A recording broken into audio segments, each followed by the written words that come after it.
नमस्कार, मैं हूं विशाल यादव। अमित शाह ने नीतीश कुमार का इस्तीफा लिख दिया है। नीतीश कुमार इस्तीफा देने जा रहे हैं और आज बीजेपी ने नए मुख्यमंत्री को लेकर के बहुत बड़ा अपडेट दे दिया है। दोस्तों, बात यह है कि नीतीश कुमार ने अभी हाल ही में एमएलसी पद से इस्तीफा दिया है, जिसके बाद ये कवायद तेज हो गई कि नीतीश कुमार अब मुख्यमंत्री पद से भी इस्तीफा देने जा रहे हैं। और आज भाजपा ने इस बात पर मुहर लगा दी है कि नीतीश कुमार इस्तीफा कब देने जा रहे हैं। दोस्तों, लंबे समय से खींचतान जारी है। नीतीश कुमार इस्तीफा नहीं देना चाहते, लेकिन प्रधानमंत्री नरेंद्र मोदी के पास शायद कोई सीडी पहुंच गई है नीतीश कुमार की, और वो सीडी इतनी खतरनाक है कि नीतीश कुमार को जेल भी भेज सकती है।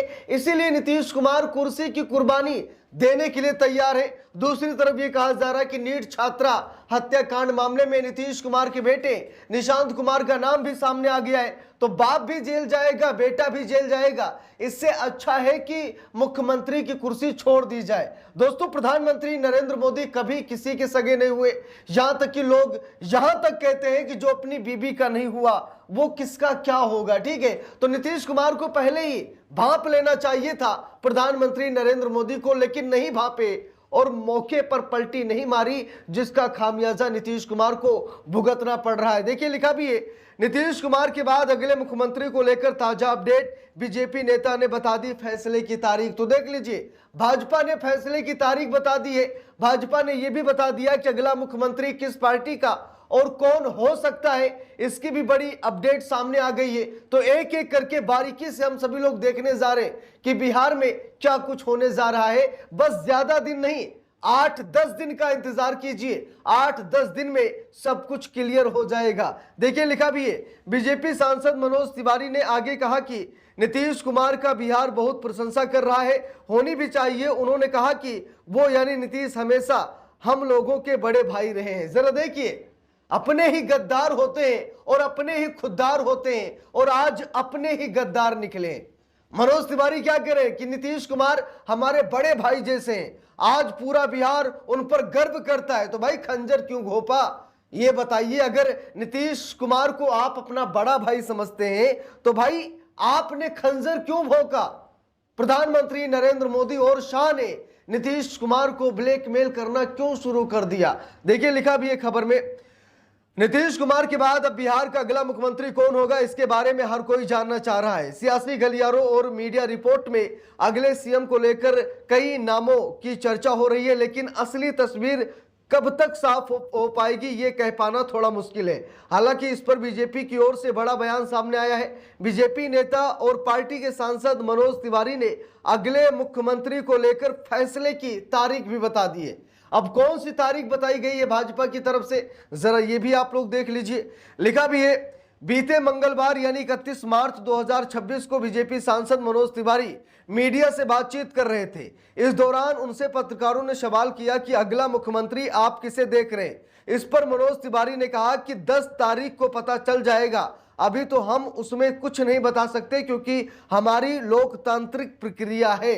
तो यहां पर देखिए, जब मनोज तिवारी से पत्रकारों ने यह पूछा कि नीतीश कुमार कब इस्तीफा दे रहे हैं और बिहार का अगला मुख्यमंत्री कौन होगा, तो मनोज तिवारी ने क्या कहा कि 10 तारीख का इंतजार कीजिए, यानी कि 10 अप्रैल का इंतजार कीजिए। 10 अप्रैल को चीजें कंफर्म हो जाएंगी कि नीतीश कुमार रहेंगे या नीतीश कुमार जाएंगे, अगला मुख्यमंत्री कौन होगा 10 तारीख को सब कंफर्म हो जाएगा। देखिए, लिखा भी है, मनोज तिवारी ने भले ही अगले सीएम पद को लेकर फैसले की तारीख बताई है, लेकिन मुख्यमंत्री कौन होगा, किस पार्टी से होगा, इस पर कुछ बोलने से वे बचते नजर आए। अब देखना होगा कि क्या वाकई 10 तारीख तक सब कुछ तय हो जाएगा।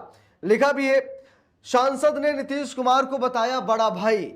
बीजेपी सांसद मनोज तिवारी ने आगे कहा कि नीतीश कुमार का बिहार बहुत प्रशंसा कर रहा है, होनी भी चाहिए। बिहार की छवि को और बिहार की परिस्थिति को क्या से क्या बनाने वाले नीतीश कुमार ही हैं, वो हमेशा हम लोगों के बड़े भाई रहे हैं। मनोज तिवारी ने आगे कहा कि मैं भारतीय जनता पार्टी का एक कार्यकर्ता और सांसद होने के नाते कहता हूं कि वो हमारे नेता थे और रहेंगे, बाकी तो एक दिन उम्र सबके आड़े आती है। उन्होंने नीतीश कुमार एक जगह आकर निर्णय लिया। अब बात है दोस्तों कि अब यहां पर बड़ी बड़ी बातें फेंकी जा रही कि उम्र की मार सबको खानी पड़ती है, तो उम्र का फार्मूला क्यों लागू नहीं हो रहा है।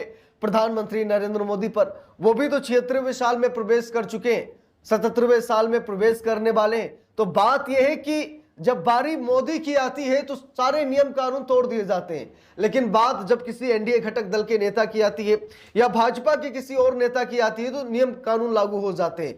तो नीतीश कुमार को बड़ा भाई बता रहे हैं और खंजर भी बड़े भाई को घोंप रहे हैं। ठीक है, इससे यह पता लग रहा है कि इनकी मानसिकता क्या है और ये चाहते क्या है। देखिए, नीतीश कुमार के साथ जो कुछ भी हो रहा है ना, बहुत बढ़िया है, मेरे हिसाब से बहुत बढ़िया है, ऐसा ही होना चाहिए। नीतीश कुमार को बार बार मौका दिया गया, चाचा पलटी मारिए, चाचा इंडिया गठबंधन में आइए, प्रधानमंत्री बनिए। इंडिया गठबंधन बनाने वाले आप ही हैं और इंडिया गठबंधन बनते ही आप एनडीए में चले गए। यानी कि जब गद्दारी नीतीश कुमार के रगों रगों में भरी है तो नीतीश कुमार को भी आज गद्दारी ही खा गई है। मोदी पर बड़ा विश्वास था तो मोदी ने गद्दारी कर दी। यानी कहते हैं ना कि ये कर्म प्रधान है, ये भूमि, ये प्रकृति, ये ब्रह्मांड कर्म प्रधान है। आप जैसा करेंगे वैसा भोगेंगे। अभी तक आप छल कपट गद्दारी करते चले आए हैं तो आपके साथ भी तो वैसा ही होना है। और नीतीश कुमार के साथ वैसा ही किया जैसा नीतीश कुमार मुख्यमंत्री पद पर बने रहने के लिए अन्य दलों के साथ उन्होंने किया। कभी आरजेडी के साथ गए, कभी बीजेपी के साथ गए, कि कभी फिर बीजेपी आरजेडी के साथ गए, फिर बीजेपी। यानी कि पलटी मारने का इतिहास है, इसीलिए तो पलटू राम चाचा इनको कहा जाता है। तो आज प्रधानमंत्री नरेंद्र मोदी ने ऐसा जाल तैयार किया कि नीतीश कुमार ना तो पलटी मार सकते हैं और ना ही मुख्यमंत्री के पद पर बने रह सकते हैं। तो यह प्रधानमंत्री नरेंद्र मोदी की चाल है और प्रधानमंत्री नरेंद्र मोदी की चाल में भयंकर तरीके से नीतीश कुमार फंस गए हैं। और नीतीश कुमार के साथ जो कुछ भी हो रहा है बहुत बढ़िया हो रहा है, ऐसा ही होना चाहिए था नीतीश कुमार के साथ, और आज बहुत बढ़िया हो रहा है। चाचा को बार बार समझाया गया, कम से कम लोकतंत्र को बचाने के लिए, कम से कम संविधान को बचाने के लिए। अरे यहां तक कि आपने वक्फ संपत्तियों पर लाए गए कानून तक का आपने समर्थन कर दिया। ठीक है, आप मोदी के साथ खड़े हो गए, मुस्लिम वोट बैंक आपके साथ था, आज वो भी खत्म हो गया है। तो बिहार में आपका कोई काम भी नहीं है, आप चले जाइए बिहार से। बिहार वासी यही चाहते हैं, क्योंकि नीतीश कुमार ने बिहार की आन बान शान को प्रधानमंत्री नरेंद्र मोदी के चरणों पर रख दिया है। इसीलिए बिहारी खुद ये चाहते हैं कि चले जाए चाचा, नहीं तो अब तक कितना बवाल हो जाता बिहार में। कोई सामने आ ही नहीं रहा, केवल जेडीयू के कार्यकर्ता और नेता सामने निकल कर आ रहे हैं, बाकी कोई आ ही नहीं रहा बिहार का। कारण स्पष्ट है, नीतीश कुमार ने बिहारियों के साथ गद्दारी की है, नरेंद्र मोदी के साथ हाथ मिलाकर के बिहार के लोगों के साथ धोखा किया है नीतीश कुमार ने, जिसका परिणाम आज नीतीश कुमार को भुगतना पड़ रहा है और जनता नीतीश कुमार के साथ खड़ी नहीं है। इस पूरे मामले पर आप लोगों की क्या राय है कमेंट करके जरूर बताइएगा। वीडियो को लाइक शेयर, अगर चैनल पर नए हैं सब्सक्राइब करके सपोर्ट कीजिएगा। मिलते हैं दूसरी वीडियो में, तब तक के लिए बहुत बहुत धन्यवाद।